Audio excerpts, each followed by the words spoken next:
সন্ত ৰামপাল গুৰু মহাৰাজ হৈছে এনে এজন মহাপুৰুষ যিজনে নিজৰ সত্য ভক্তি, তত্ত্বজ্ঞান, কৰোণা আৰু সেৱাৰ বলত সমাজত এক নতুন আদৰ্শ বলবৎ কৰিছে। সন্ত ৰামপাল গুৰু মহাৰাজৰ নেতৃত্বত তেওঁৰ সকলো সৎলোক আশ্ৰমে কৰা বিস্ময়কৰ সমাজ কল্যাণমূলক কামে সমাজখনক সোণালী ভৱিষ্যতৰ এক নতুন আশা দেখুৱাইছে। সন্ত ৰামপাল গুৰু মহাৰাজৰ পৰা নাম দীক্ষা গ্ৰহণ কৰাৰ পিছত লাখ লাখ লোকৰ কৰ্কট ৰোগ, এইডছ আদি দুৰাৰোগ্য ৰোগ নিৰাময় হ'ল। সন্তজনাৰ জ্ঞানৰ পৰা অনুপ্ৰাণিত হৈ তেওঁৰ অনুগামীসকলে লাখ লাখ ইউনিট ৰক্তদান কৰে। সন্তজনাই লাখ লাখ ভগ্নী কন্যাৰ যৌতুকমুক্ত বিয়াৰ আয়োজন কৰালে।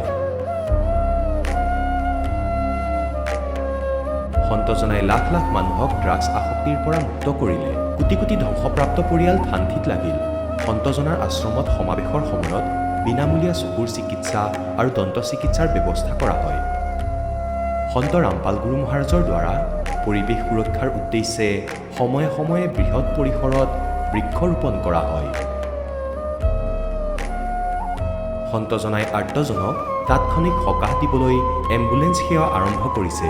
সন্তজনাই তেওঁৰ অনুগামীসকলক তেওঁলোকৰ শৰীৰ দান কৰিবলৈ অনুপ্ৰাণিত কৰে, যাতে মানৱতাৰ সেৱা আৰু চিকিৎসা ক্ষেত্ৰত উন্নতি কৰিব পৰা যায়।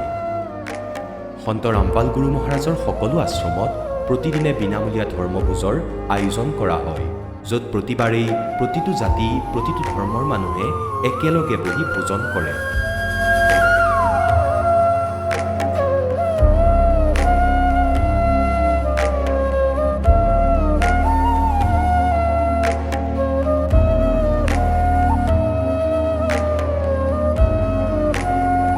সন্ত ৰামপাল গুৰু মহাৰাজৰ অন্নপূৰ্ণা অভিযানে দৰিদ্ৰ আৰু অসহায় লোকসকলৰ জীৱনত এক নতুন শক্তি আৰু আশাৰ সঞ্চাৰ কৰিছে। ঘৰে ঘৰে খাদ্য সামগ্ৰী আৰু প্ৰয়োজনীয় সাহায্য প্ৰদান কৰি সন্ত ৰামপাল গুৰু মহাৰাজে মানুহক দুখ আৰু অসহায় অৱস্থাৰ সৈতে যুঁজিবলৈ শক্তি প্ৰদান কৰিছে।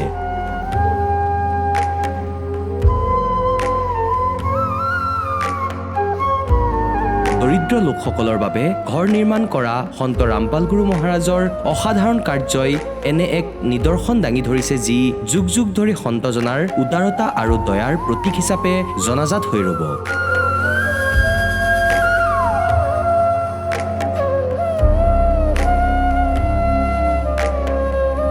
সন্ত ৰামপাল গুৰু মহাৰাজৰ আশ্ৰমত সহস্ৰাধিক বৃদ্ধ বৃদ্ধাই শ্ৰদ্ধা আৰু মৰমেৰে জীৱন যাপন কৰাৰ সুযোগ পায়। তেওঁলোকৰ থকা খোৱাৰ আৰু স্বাস্থ্যৰ সম্পূৰ্ণ দায়িত্ব সন্ত ৰামপাল গুৰু মহাৰাজে বহন কৰে। অনাথ শিশুৰ বাবে সন্ত ৰামপাল গুৰু মহাৰাজৰ সকলো আশ্ৰম বিশেষ বৰদানতকৈ কম নহয়, য'ত তেওঁলোকক শিক্ষা, সংস্কাৰ আৰু ভৱিষ্যতৰ বাবে উন্নত সুবিধা প্ৰদান কৰা হয়। বানপানী, ভূঁইকঁপ বা মহামাৰী যিয়েই নহওক, সন্ত ৰামপাল গুৰু মহাৰাজ আৰু তেওঁৰ অনুগামীসকল সদায় আৰ্তজনৰ বাবে আগৰণুৱা হৈ থাকে। ক'ভিড মহামাৰীৰ সময়ত সন্ত ৰামপাল গুৰু মহাৰাজৰ আশ্ৰমৰ পৰা কোটি কোটি লোকক খাদ্য, ঔষধ আৰু জীৱন ৰক্ষক সামগ্ৰী যোগান ধৰা হৈছিল। দুখীয়াক সকাহ কৰাই হওক বা যিকোনো শোষিত বা নিপীড়িত শ্ৰেণীৰ অধিকাৰ আৰু মৰ্যাদাৰ বাবে যুঁজ দিয়াই হওক, সন্ত ৰামপাল গুৰু মহাৰাজে সদায় তেওঁলোকৰ সকলো ন্যায্য দাবী চৰকাৰৰ ওচৰলৈ লৈ গৈছে আৰু তেওঁলোকক উপযুক্ত ন্যায় প্ৰদানৰ ক্ষেত্ৰত গুৰুত্বপূৰ্ণ ভূমিকা পালন কৰি আহিছে। সমাজত আধ্যাত্মিক আৰু সামাজিক মূল্যবোধৰ প্ৰতি সজাগতা অনাৰ প্ৰতিটো পদক্ষেপতে সন্ত ৰামপাল গুৰু মহাৰাজ মানৱতাৰ প্ৰকৃত সেৱক হিচাপে প্ৰমাণিত হৈছে। সন্ত ৰামপাল গুৰু মহাৰাজৰ জীৱনে আমাক শিকাইছে যে প্ৰকৃত সেৱা সেইটোহে যিটো নিস্বাৰ্থভাৱে কৰা হয়।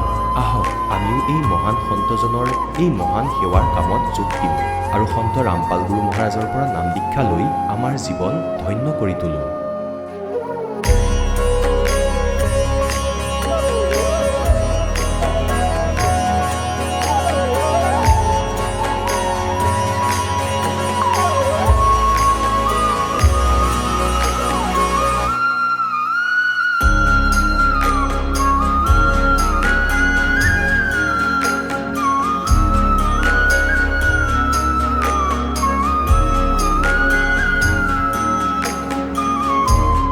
আপোনালোকক পৰিয়ালৰ সৈতে সৎলোক আশ্ৰমলৈ আন্তৰিকতাৰে আমন্ত্ৰণ জনোৱা হ'ল।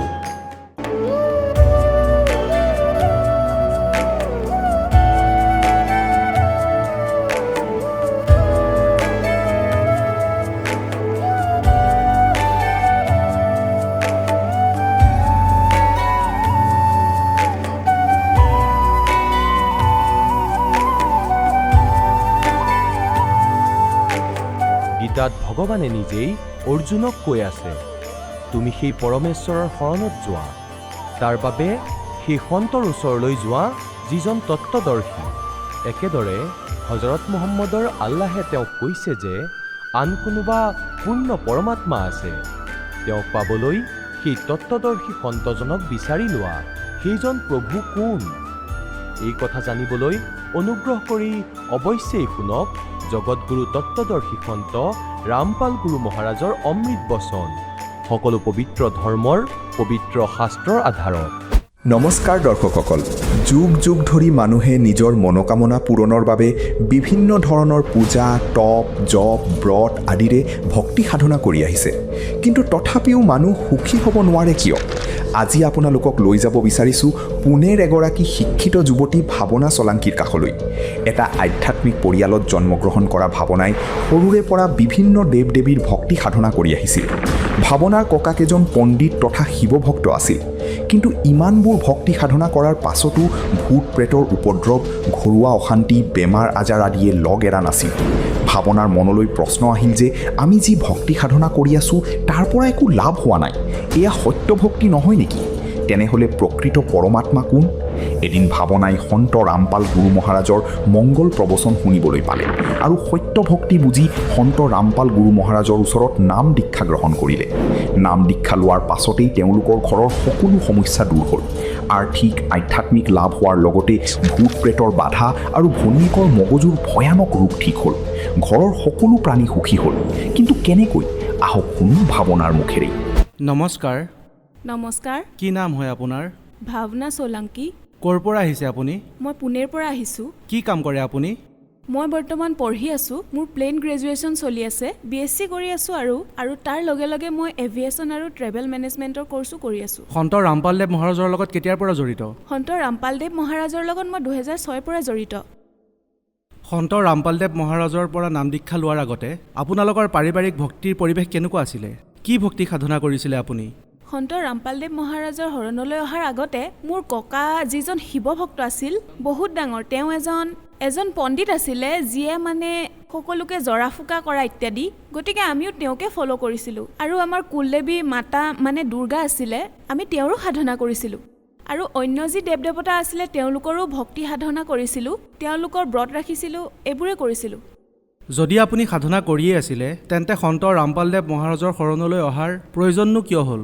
আমি সেই সাধনা কৰি আছিলোঁ, কিন্তু আমি যেতিয়া সন্ত ৰামপালদেৱ মহাৰাজৰ সৎসংগ শুনিলোঁ তেতিয়া আমি গম পালোঁ আমি যিমানবোৰ সাধনা কৰি আছোঁ আমি এই সকলোবোৰ আনৰ কথা শুনিহে কৰিছিলোঁ।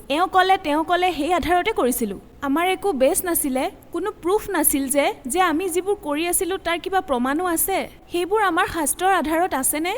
যেতিয়া আমি এই সকলোবোৰ সন্ত ৰামপালদেৱ মহাৰাজৰ সৎসংগ শুনি গম পালোঁ, যেতিয়া তেওঁ সকলো শাস্ত্ৰ খুলি ক'লে যে আমি এইটো মানিছিলোঁ যে আমাৰ যিমান ধৰ্ম আছে তাৰ একৰ্ডিং সকলোৱে বেলেগ বেলেগ, যেনে মুছলমানসকলে আল্লাহ বুলি কয়, হিন্দু লোকসকলে তেওঁলোকৰ যিমান দেৱী দেৱতা আছে তেওঁলোকৰ নাম লয়। গতিকে যিমান ধৰ্ম আছে সিমান ভগৱান বহি আছে, ঠিক আছে। গতিকে সদায় এটা কনফিউজন আছিল যে একজেক্টলি সেই এজন কোন হয় যিজনে আমাক সকলোকে সৃষ্টি কৰিছে। গতিকে সেইটো এটা সন্ধান আছিল সদায়, কিন্তু তাৰ উত্তৰ আমি পোৱা নাছিলোঁ। তাৰ কোনো প্ৰমাণ নাছিলে যে তেওঁ আচলতে হয় কোন, যদি আছেও প্ৰমাণ কি। গতিকে সেই যি প্ৰুফ সন্ত ৰামপালদেৱ মহাৰাজৰ সৎসংগৰ পৰা পালোঁ। তেওঁৰ সৎসংগ যেতিয়া আমি শুনিলোঁ তাৰ ভিতৰত তেওঁ যি শাস্ত্ৰ অনুসৰি তেওঁ শাস্ত্ৰ খুলি আমাক দেখুৱালে, লাগিলে সেয়া কোৰাণে হওক অথবা বাইবেলে হওক, লাগিলে গুৰু গ্ৰন্থ চাহেব হওক, গীতা অথবা বেদ হওক, তেওঁ আমাক সকলো গ্ৰন্থ খুলি দেখুৱাই কৈছে। তেতিয়া আমাৰ বিশ্বাস হ'ল যে হয়, যে এই ভক্তিয়ে আমাক সঠিক দিশ দেখুৱাব আৰু ইয়াকে আমি বাছি ল'ব লাগে। ভাৱনা, আপোনাৰ সঁচাকৈ লাগেনে যে আজিলৈকে কোনো সন্তই সেই কথা কোৱা নাই যি সন্ত ৰামপালদেৱ মহাৰাজে কৈছে?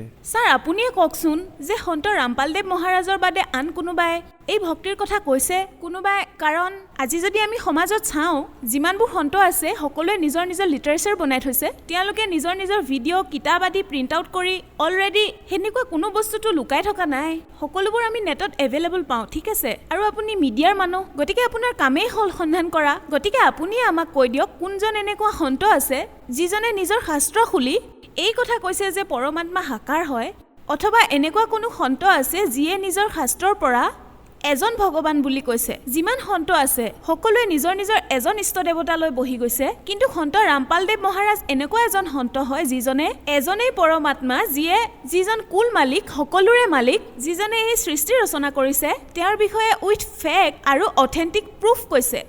ভাৱনা, আপোনাৰ ইতিমধ্যে বহু সময় হৈ গৈছে সন্ত ৰামপালদেৱ মহাৰাজৰ পৰা নাম লোৱা। আমি আপোনাৰ পৰা জানিব বিচাৰিম যে সন্ত ৰামপালদেৱ মহাৰাজৰ পৰা নাম লোৱাৰ পিছত আপোনাৰ কি লাভ হ'ল? হয়, সন্ত ৰামপালদেৱ মহাৰাজৰ লগত জড়িত হোৱাৰ পিছত সকলোতকৈ প্ৰথমে এটা আৰ্থিক লাভ, সকলোতকৈ প্ৰথমতেতো মোৰ আধ্যাত্মিক লাভ হ'ল যে এক সৎভক্তি পাই গ'লোঁ, আমি সঠিক ৱে অফ ৱৰ্শ্বিপ পাই গ'লোঁ, যি আমাৰ শাস্ত্ৰৰ আধাৰত আছে। এটা প্ৰুফৰ সৈতে পালোঁ যে হয়, এইজনেই ভগৱান আৰু এওঁৰ ভক্তি কৰিলেই আমি মুক্তি লাভ কৰিম। গতিকে প্ৰথমে আমি আধ্যাত্মিক লাভ পালোঁ যে আমি এটা মুক্তিৰ মাৰ্গ পালোঁ। দ্বিতীয় কথাটো হ'ল যে যেনেকৈ আৰ্থিক লাভ, আগতে আমাৰ কণ্ডিশ্যন, আৰ্থিক পৰিস্থিতি বহুত বেয়া আছিলে, যে মানে ঘৰত মানে এপোৱা গাখীৰ অনাটো আমাৰ কাৰণে সম্ভৱপৰ নাছিলে ইমান, আৰু আমাৰ দেউতাই যিমান বিজনেছ কৰিছিলে সকলোবোৰ দিনে দিনে লছলৈ গৈ আছিল, এটাও ছাকচেছ হোৱা নাছিল। গতিকে যেতিয়া আমি সন্ত ৰামপালদেৱ মহাৰাজৰ শৰণলৈ আহিলোঁ, এটাতো আমি আৰ্থিক আৰু আধ্যাত্মিক লাভ পালোঁ, আৰু দ্বিতীয়তে শাৰীৰিক লাভ, যিটো মই ইয়াত আপোনাৰ লগত শ্বেয়াৰ কৰিব বিচাৰিম। যে সৰুতে এবাৰ মই ইয়াৰ পৰা পুনেত থাকোঁ, প্ৰপাৰ ৰাজস্থানৰহে হয়। যেতিয়া আমি ঘৰলৈ গ'লোঁ, নানীৰ ঘৰলৈ, তেতিয়া মষ্টলি ভূত প্ৰেত যিবোৰ আমি কওঁ সেইবোৰ প্ৰায় গাঁৱত থাকেই, ঠিক আছে। তালৈ গ'লোঁ আৰু যিহেতু কথা কোৱাৰ মোৰ বহুত অভ্যাস, গতিকে সেইকাৰণে তাত কেইগৰাকীমান লেডিজ বহি আছিলে তাত। তেতিয়া মই তেওঁলোকৰ আগত এনেকুৱা কিছুমান কথা কৈ দিলোঁ যি কাৰণে তেওঁলোকে মোক কেটচ কৰিলে। গতিকে সেয়া মোৰ লগত সৰুৰ পৰাই হৈ আছিলে। যেনেকৈ মোৰ ৰাতি যেতিয়া মই শুই থাকোঁ, তেতিয়া সেইটোৱে আহি মোৰ মাক অশান্তি কৰিছিলে যে মোক গাখীৰ খুৱাওক, নহ'লে মই আপোনাৰ ছোৱালীক মাৰি পেলাম, এনেকুৱা কথা। মায়ে বহুত কিবা কিবি ফেচ কৰিছিলে। গতিকে মোৰ বাহিৰে মোৰ মা দেউতাকো বহুত অশান্তি কৰিছিলে। সেই সকলোবোৰ আত্মা যিবোৰ আছিল, তেতিয়া মোক মা দেউতাই যেনেকুৱা পণ্ডিত থাকে তেওঁলোকৰ ওচৰলৈ লৈ গ'ল, কিয়নো তেতিয়া আমি সন্ত ৰামপালদেৱৰ ওচৰত শৰণ লোৱা নাছিলোঁ। গতিকে তাত যোৱাৰ পিছত তেওঁ এনেকুৱা জৰা ফুকা কৰিলে আৰু মোক এডাল সূতা বান্ধি দিলে, যাৰ বাবে মই কিছু সময়ৰ বাবে আৰাম পালোঁ। কিন্তু মোৰ জীৱনলৈ এনেকুৱা এটা মুহূৰ্ত আহিলে, যেতিয়া মই 9ত আছিলোঁ, তেতিয়া এটা সময় এনেকুৱা আহিল যে সেই বস্তুটোৱে মোক বহুত বেছি আমনি দিবলৈ ধৰিলে। প্ৰেতটোৱে মোক বহুত আমনি কৰিবলৈ ধৰিছিলে। ৰাতি যেতিয়া 12 বাজিছিল, সদায় আমাৰ ড'ৰ বেলটো বাজিছিলে, আৰু যেতিয়া দুৱাৰ খুলি চাইছিল তেতিয়া কোনো নাথাকিছিল। তেনেকুৱা বহুত বস্তুৱে মই দেখিছোঁ। তাৰ পিছতো যেতিয়া মই ঘৰত বহি থাকোঁ, তেতিয়া মই এনেকুৱা মেকুৰীৰ ছায়া গৈ থকা দেখা পাইছিলোঁ। যেতিয়া মই কথাটো মা দেউতাক কৈছিলোঁ, তেতিয়া তেওঁলোকে কৈছিল নাই, ইয়াত একো নাই। লগৰ বান্ধৱীবোৰক কওঁতে সিহঁতে কৈছিল নাই, একো দেখা নাই আমি। লগতে এই সকলোবোৰ বস্তু, আৰু ৰাতিও মই যদি হলত শুই থাকোঁ, তেতিয়া তাৰে খিৰিকীবোৰ খুলিবলৈ চেষ্টা কৰে, আৰু যদি মই বেডৰুমত শুই থাকোঁ তেতিয়া তাৰে খিৰিকী খুলিবলৈ চেষ্টা কৰে। মই সকলো কৰি চালোঁ, আনকি পাকঘৰতো শুই চালোঁ, তেতিয়া তাতো খিৰিকীখন খুলিবলৈ চেষ্টা কৰে। গতিকে ইমানবোৰ বস্তু হোৱাৰ পিছত মই মেণ্টেলি বহুত ডিষ্টাৰ্ব হৈ গৈছিলোঁ, যিটো কাৰণে মোৰ হাই ফিভাৰ হৈ গৈছিলে। এফালে সেই সময়টো এনেকুৱা আছিল যে মোৰ বহুত বেছি জ্বৰ উঠি গৈছিলে, আনকি সেইকাৰণে ইনজেকশ্যনো দিব পৰা নাছিলে। এদিন মই আমাৰ ঘৰত এনেই তুলি পাৰি থোৱা আছিলে, আৰু মই তাত শুই পৰিলোঁ। তেতিয়া আমাৰ মেইন ড'ৰ যি আছিল হলৰ, সেইখন খোলা আছিল, আৰু বাহিৰত মোৰ বন্ধু বান্ধৱীবোৰে খেলি আছিলে, আৰু সেই সময়তে এটা ক'লা মেকুৰী আছিলে। সেই সময়ত মই সাৰে আছিলোঁ, আৰু মোৰ মা কিবা কামত বাহিৰলৈ গৈছিল। যেতিয়া মই শুই আছিলোঁ, আৰু মোৰ ভাইটি আৰু ভণ্টিয়ে ওচৰৰ বেডৰুমত কম্পিউটাৰত কিবা কাম কৰি আছিল, আৰু মই শুই আছিলোঁ, মোৰ বহুত হাই ফিভাৰ হৈ গৈছিলে। তেতিয়া সেই মেকুৰীটোৱে ইমানখিনি গেপ আছিলে, ইমানখিনি দুৱাৰ খোলা আছিলে, না বেছি খোলা আছিলে না কম খোলা আছিলে, তাই একদম ভিতৰলৈ আহি গৈছিলে। মই চকুৰে দেখি আছিলোঁ, কিন্তু মোৰ শৰীৰটো এনেকুৱা হৈ গৈছিলে যে মই একো ৰিয়েক্ট কৰিব পৰা নাছিলোঁ, আৰু ওপৰত গুৰুদেৱৰ মন্দিৰ আছিলে। তেতিয়া সেইটোৱে লাহে লাহে আহি ছাডেনলি আহি মোৰ ইয়াত বুকুৰ ওপৰত এনেদৰে বহি লৈছিলে, আৰু সেইটোৱে আহি মোৰ ডিঙিত নখেৰে আঁচুৰি দিছিলে। ইন শ্বৰ্টলি সেই সময়ত মই হাৰে আছিলোঁ, ইচ্ছা কৰিলে কিবা এটা কৰিব পাৰিলোঁ হয়, কিন্তু মোৰ শৰীৰটো এনেদৰে পেৰেলাইজ হৈ গৈছিলে, এক টাইপৰ স্থিৰ হৈ গৈছিলে যে মই ভাৱনা, আপোনাৰ লগত যে এইবোৰ হৈ আছিলে, যি ধৰণে আপুনি কৈ আছে যে ভূত প্ৰেতৰ এনেকুৱা এটা সমস্যা আছিলে আপোনাৰ, বিচাৰিও আপুনি এটা সাধাৰণ জীৱন যাপন কৰিব পৰা নাছিল। গতিকে যি এইবোৰ সমস্যা আছে সেয়া কেনেকৈ ঠিক হ'ল? হয়, সেই সময়ত সন্ত ৰামপালদেৱ মহাৰাজৰ শৰণত আমি আছিলোঁ। সেই সময়ত যেতিয়া এই সকলোবোৰ হ'ল, যেতিয়া ঘৰলৈ মোৰ মা দেউতা আহিলে, তেতিয়া এই সকলোবোৰ ইনচিডেণ্ট শ্বেয়াৰ কৰিলে। মায়ে দেউতাক ক'লে যে যে আজি এনেকুৱা হ'ল মায়ে তেওঁক সকলোবোৰ ক'লে যে মই যদি সঠিক সময়ত নাহিলো হয় নাজানো কি হৈ গ'ল হয়। তেতিয়া মোৰ দেউতাই সিদ্ধান্ত ল'লে যে আমি গুৰুদেৱক প্ৰাৰ্থনা জনাম। গতিকে আমি যেতিয়াই সন্ত ৰামপালদেৱ মহাৰাজক ফোন কৰিলোঁ তেতিয়া সন্ত ৰামপালদেৱ মহাৰাজে ইমানখিনিয়ে ক'লে যে পুত্ৰী সকলোবোৰ ঠিক হৈ যাব, পৰমাত্মাৰ ভক্তি কৰা, আৰু যদি আজি তুমি যদি ভূতক ভয় কৰা তেন্তে হতলোকলৈ কেনেকৈ যাবা। সেই দিনাৰ পৰাই নাজানো মানে মই য'ত মোৰ মগজুৱে কাম কৰা একেবাৰে বন্ধ কৰি দিছিলে, আজিৰ দিনলৈকে মই মেকুৰী দেখিলেই মই এনেদৰে কঁপিবলৈ ধৰোঁ, ইমান ভয় সোমাই গৈছিল। কিন্তু আজিৰ দিনলৈকে পুনৰাই কেতিয়াও এনেকুৱা ঘটনা হোৱা নাই, না এনেকুৱা বস্তু কিবা মই আকৌ দেখিছোঁ। চাওক, বৰ্তমান যুগটো এনেকুৱা যে বাবাসকলক এনেকুৱা দৃষ্টিৰে চোৱা হয় যে সকলোৱে একেধৰণৰ। যদি এটা শাৰীত থিয় কৰাই চাওঁ সকলোৰে প্ৰতি এটাই ধাৰণা মনলৈ আহে যে সকলোবোৰ মিছলি আৰু ভণ্ড হয়। গতিকে এনেকুৱা এটা সময়ত আপুনি সন্ত ৰামপালদেৱ মহাৰাজক নিজৰ গুৰু, তেওঁৰ স্থিতি কেনেকুৱা বুলি ভাবে আৰু তেওঁৰ বিষয়ে কি ভাবে? এনেকুৱা এটা যুগত য'ত নেকি আমি যদি তুলনা কৰিবলৈ যাওঁ, চাওক কি হয়, কম্পেৰিজন কৰক ঠিকেই, এটা প্ৰুফৰ সৈতে কম্পেৰিজন কৰা, এটা ফেক্টৰ সৈতে কম্পেৰিজন কৰা। কাৰণ আজিকালি আমি এনেকুৱা কথাহে বিশ্বাস কৰোঁ। যদিহে কোনো বাবা যেনে সন্ত ৰামপালদেৱ মহাৰাজ, যিবোৰ মানুহে তেওঁৰ বিষয়ে যি ভাবি আছে তেওঁক যিয়ে কেটেগৰীত থিয় নকৰক কিয়, কিন্তু কেৱল এটাই ৰিকুৱেষ্ট আছে, তেওঁক যিয়ে কেটেগৰীত থিয় নকৰক কিয় এবাৰ মাত্ৰ তেওঁৰ এপিছ'ডছবোৰ চাওক, তেওঁৰ ভিডিঅ'জবোৰ চাওক, তেওঁ যি হঠংগ কৰে সেয়া চাওক, তাৰ পিছত ডিচাইড কৰক যে তেওঁ কোনটো কেটেগৰীত থিয় হ'ব লাগে। কিয়নো তেওঁৰ হঠংগবোৰ চালে আপুনি দেখিব যে তেওঁ মনৰ মতে কৰা আচৰণবোৰৰ কথা একো নেদেখুৱায়, তেওঁ মনে সজা কথা একো নকয়, তেওঁ সকলোবোৰ কথা এখন কিতাপ, আমাৰ শাস্ত্ৰবোৰ খুলি তেওঁ লাইন বাই লাইন আমাৰ সন্মুখত পঢ়ে, ফেক্টৰ সৈতে প্ৰুফৰ সৈতে আপোনাক ডেছক্ৰাইব কৰে। আৰু বাকী যিবোৰ সন্ত আছে তেওঁলোকৰ হঠংগ এপিছ'ডছবোৰ চাওক, তেওঁলোকৰ তাত নচা গোৱা বজোৱা এইবোৰ বস্তু থাকে। গতিকে আমাৰ ভক্ত সমাজ নাইবা যি সমাজ আছে আমাৰ, ইমানখিনি বুদ্ধিয়ক, আমাক পৰমাত্মাই ইমানখিনিতো বুদ্ধি দিছে যে আমি ডিচাইড কৰিব পাৰোঁ কোনটো শুদ্ধ আৰু কোনটো ভুল। ভনী, এনেকুৱাও শুনিবলৈ পাইছোঁ যে সন্ত ৰামপালদেৱ মহাৰাজে বিশ্বৰ সকলো ধৰ্মগুৰুকে এখন মঞ্চলৈ আহিবলৈ নিমন্ত্ৰণো জনাইছে। তেখেতে বহুত সন্তৰ লগত জ্ঞান চৰ্চাও কৰিছে সংবাদ মাধ্যমেৰে। গতিকে তাৰ ৰিজাল্ট কি ওলাল? আপোনাৰ মতে সেই জ্ঞান চৰ্চা কিমান সাৰ্থক হ'ল আৰু তাৰ পৰিণাম কি ওলাল? সন্ত ৰামপালদেৱ মহাৰাজে যেতিয়া সকলো বিশ্বৰ যিমানবোৰ ধৰ্মগুৰু আছে, কেৱল ইণ্ডিয়াৰে কথা কোৱা নাই, মই গোটেই বিশ্বৰ যিমানবোৰ ধৰ্মগুৰু আছিলে সকলোকে আমন্ত্ৰিত কৰিছিলে, ঠিক আছে। গতিকে যিসকল ইয়ালৈ জ্ঞান চৰ্চা কৰিবলৈ আহিছিল, যদিহে তেওঁলোক ৰিয়েল হ'লহেঁতেন আৰু তেওঁলোকৰ ওচৰত সঁচাকৈ জ্ঞান থাকিলেহেঁতেন তেতিয়া সেই ডিবেটখন আৰু আগবাঢ়ি গ'লহেঁতেন। কিন্তু তেওঁলোকৰ ওচৰত কিবা ফেক্টৰ সৈতে প্ৰুফৰ সৈতে তেওঁলোকৰ ওচৰত জ্ঞানেই নাছিলে, তেতিয়া তেওঁলোকে কি ডিবেট কৰিলে হয়? আৰু সেইকাৰণে এই ডিবেটখন বেছি দেৰিলৈকে নচলিলে, যিহেতু জ্ঞানে নাই কি ডিবেট কৰিব। আপুনি মানে নেকি যে সন্ত ৰামপালদেৱ মহাৰাজে সকলো গুৰুকে নিৰুত্তৰ কৰি দিছে? হয়, নিশ্চয় সন্ত ৰামপালদেৱ মহাৰাজে সকলোকে নিৰুত্তৰ কৰিছে, কিন্তু মনে সজা কথাৰে নহয়। তেওঁলোকৰ কিতাপৰ দ্বাৰাই নিজৰে ধৰ্ম, হিন্দু ধৰ্ম অথবা আন ধৰ্মৰ তেওঁলোকৰে শাস্ত্ৰবোৰক লৈ নিৰুত্তৰ কৰিছে। সন্ত ৰামপালদেৱ মহাৰাজৰ বিষয়ে আৰু কিবা ক'ব বিচাৰে নেকি? কাৰণ আপুনি বহু সময় ধৰি সন্ত ৰামপালদেৱ মহাৰাজৰ শৰণত আছে, আৰু কিবা লাভৰ বিষয়ে ক'ব বিচাৰে নেকি? হয়, নিশ্চয়।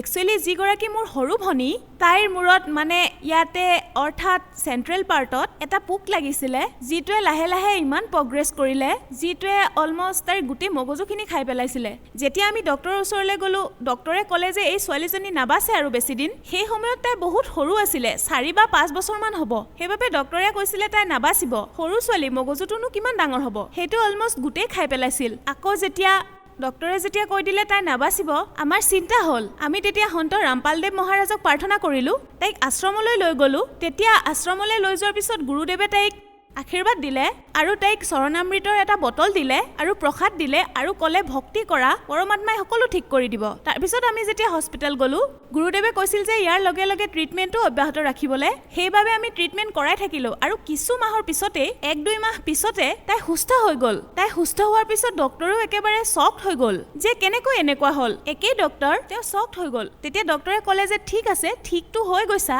কিন্তু তেওঁৰ চুলি নগজিব, কাৰণ হাতৰ তলৰ যি স্কিন আছে একজেক্টলি তেনেকুৱা স্কিন তেওঁৰ মূৰত হৈ গৈছিলে। তেতিয়া ডক্টৰে কৈছিলে চুলি গজাটো সম্ভৱেই নহয়।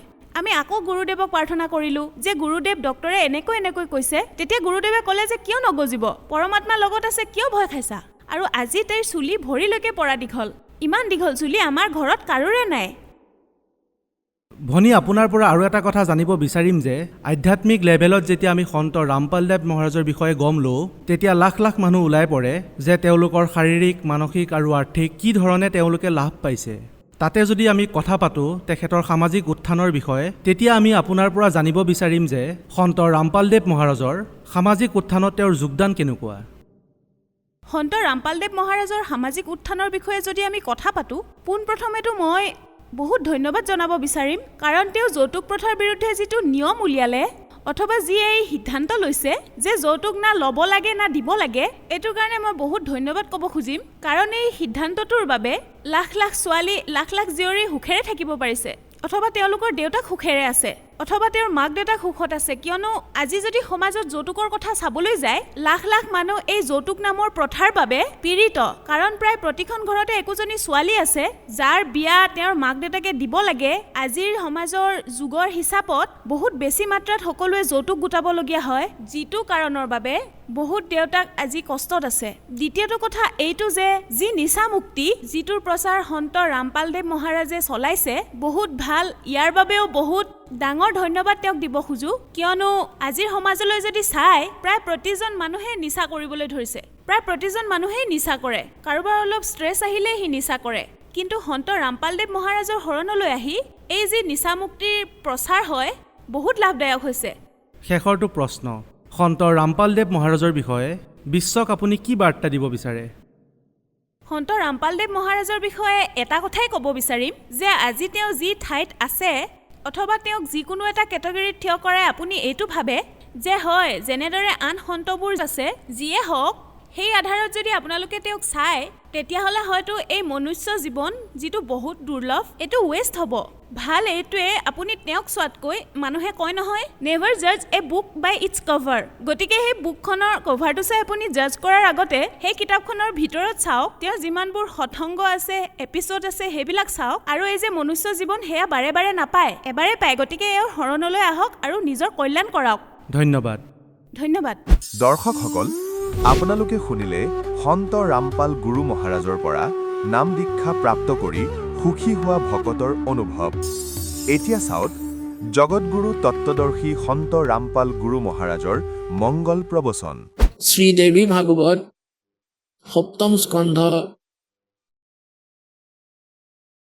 সচিত্ৰ মোতাতাই গীতা প্ৰেছ গোৰখপুৰৰ পৰা প্ৰকাশিত খন আৰু পৃষ্ঠা নম্বৰ 562 আৰু 63 এইটো নিৰ্ণয় দিছে দেৱীয়ে ৰজা হিমালয়ক তেওঁ জ্ঞান উপদেশ কৰি আছে। তেওঁ কয় মোৰ সাধনাও এৰি দিয়া যদি মুক্তি বিচাৰিছা। আৰু তেওঁ কি কয় যে ব্ৰহ্মক উদ্দেশ্য বুলি ভাবা, ব্ৰহ্মক পোৱাৰ উদ্দেশ্য ৰাখা, ওম নামৰ জপ কৰা, যাৰ ফলত আপুনি সেই ব্ৰহ্মক প্ৰাপ্ত কৰিব। যিজন ব্ৰহ্মলোকত থাকে মানে ওম নাম ব্ৰহ্মৰ আৰু ব্ৰহ্মলোকত থাকে আৰু ওম নামৰ জপ কৰা সকলে ব্ৰহ্মলোক প্ৰাপ্ত কৰে। শ্ৰীমদ ভাগৱত গীতাৰ অধ্যায় নম্বৰ 8 শ্লোক নম্বৰ 16 এইটো স্বয়ং গীতাৰ জ্ঞানদাতাই স্পষ্ট কৰিছে যে ব্ৰহ্মলোকলৈ যোৱা প্ৰাণীও পুনৰাবৃত্তিলৈ আহে, অৰ্থাৎ তেওঁলোকৰো জন্ম আৰু মৃত্যু হয়। এতিয়া যেনেকৈ জ্ঞানী আত্মা কোন আছিলে, এজন চুনক নামৰ ঋষি আছিলে। এজন চুনক নামৰ ঋষি আছিলে পৰমাত্মাক পাবৰ বাবে পোৱাৰ উদ্দেশ্যেৰে তেওঁ বেদ পঢ়িলে আৰু যেনেকৈ ব্ৰহ্মাদেৱ অথবা মনুৰ পৰা বা অন্য যিসকল ঋষি আছে সকলোবোৰতো নকলীয়াই আছিলে, এওঁলোকৰ বেদৰ জ্ঞান নাছিলে। পুণ্যাত্মাসকল, আজিৰ সমাজ বুদ্ধিমান হৈছে, সেইবাবে দাসে এই শব্দ ক'বলৈ সফল হৈছে, কাৰণ আমাৰ সদগ্ৰন্থবোৰ সাক্ষী। আৰু এনেকুৱা ইনষ্ট্ৰুমেণ্ট পৰমেশ্বৰে উপলব্ধ কৰাই দিছে আপোনালোকৰ বাবে, যাতে এই দুষ্টসকলে সুযোগ নাপায়। এতিয়া সিহঁতে মূৰ মাৰি আছে পাগলৰ দৰে। সিহঁতে এতিয়াও বিচাৰে যাতে জনতাক ভ্ৰমিত কৰিব পাৰে, নিজৰ দোকান চলাব পাৰে। কিন্তু পৰমাত্মাই পোনপ্ৰথমে এইটো উপকাৰ কৰিছে, আপোনালোকক শিক্ষিত কৰিলে, তাৰপিছত এনেকুৱা উপকৰণ বনালে। এইবোৰ মনুষ্যমেদ নহয়, এয়া মনুষ্য বুদ্ধিৰ স্তৰৰ কাম নহয়। এই ইণ্টাৰনেট লগোৱা, টিভি চেনেল বনোৱা, এয়া 10-15 বছৰৰ পৰা কিয় বাঢ়িছে? আগতে এইটো নাছিলে। কেৱল আপোনালোকৰ ওপৰত দয়া কৰিছে দাতাই। তেওঁ সমৰ্থবান শক্তি। তেওঁ এই সময়ত এইটো কাম কৰিবলগীয়া আছিলে। গতিকে দাসে ক'লে যে আজিলৈ যিমানবোৰ ঋষি মহৰ্ষি হৈছে তেওঁলোক অজ্ঞানী আছিল। তেওঁলোকে কখনো নাজানিছিল বেদ আৰু গীতা আৰু আমাৰ সদগ্ৰন্থবোৰ। এই সময়ৰ বিষয়ে আপোনালোকক বহুবাৰ প্ৰমাণিত কৰিছো। সময় আহিলে এই সৎসংগৰ জৰিয়তেও আপোনালোকক প্ৰমাণ দেখুৱাম। আজি যি বিষয় সেয়া বেলেগ। এজন চনক নামৰ ঋষি আছিল। তেওঁ বেদত পঢ়িলে যজুৰ্বেদ অধ্যায় নম্বৰ 40 মন্ত্ৰ নম্বৰ 15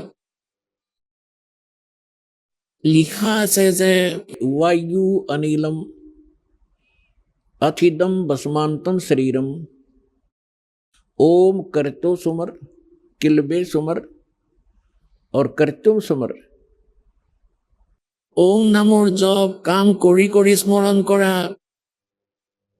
বিশেষ আগ্ৰহেৰে স্মৰণ কৰা, মানে শ্ৰদ্ধাৰে,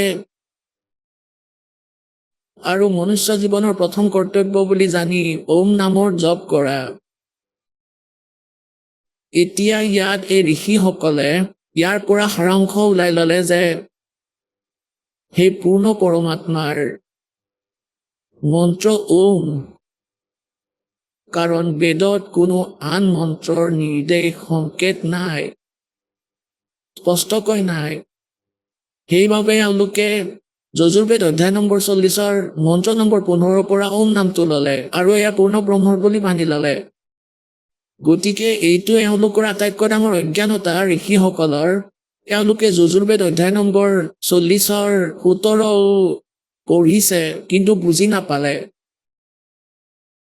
তাত বেদৰ জ্ঞানদাতাই কৈছে যে সেই পূৰ্ণ পৰমাত্মা, পূৰ্ণ ব্ৰহ্ম, পূৰ্ণ পুৰুষ, তেওঁতো গুপ্ত পৰোক্ষ, আৰু মই ব্ৰহ্ম, মোৰ ওম নাম, আৰু মই ব্ৰহ্মলোকৰূপী দিব্য আকাশত থাকো।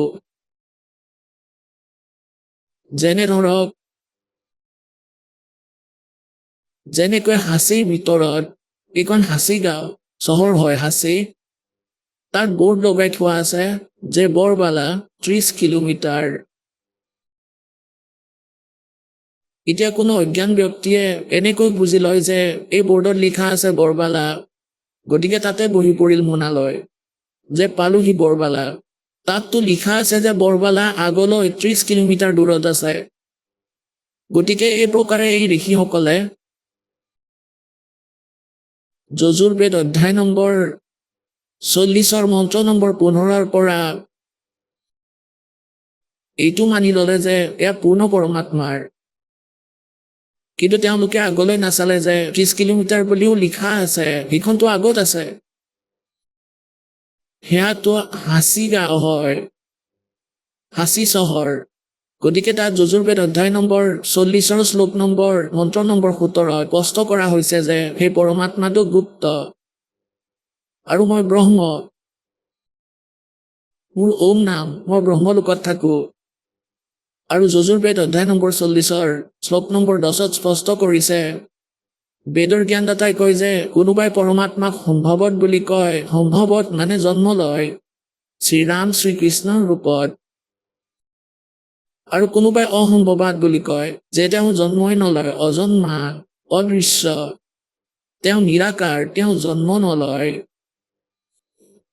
তাক স্পষ্ট কৰিছে যে সেই পৰমাত্মাই জন্ম লয় অথবা নলয়, কি স্বৰূপত আছে, কেনেকুৱা হয়, কেনেকৈ পোৱা যায় তাৰ তথ্য তত্ত্বদৰ্শী সন্তই কয়, তেওঁৰ পৰা শুনা। গতিকে এওঁলোকে সংস্কৃত পঢ়িছিলে ঋষিসকলে, কিন্তু তেওঁলোকে এইটো নাচালে যে কোনো আন এওঁলোকতকৈ বেলেগ সন্ত আছে।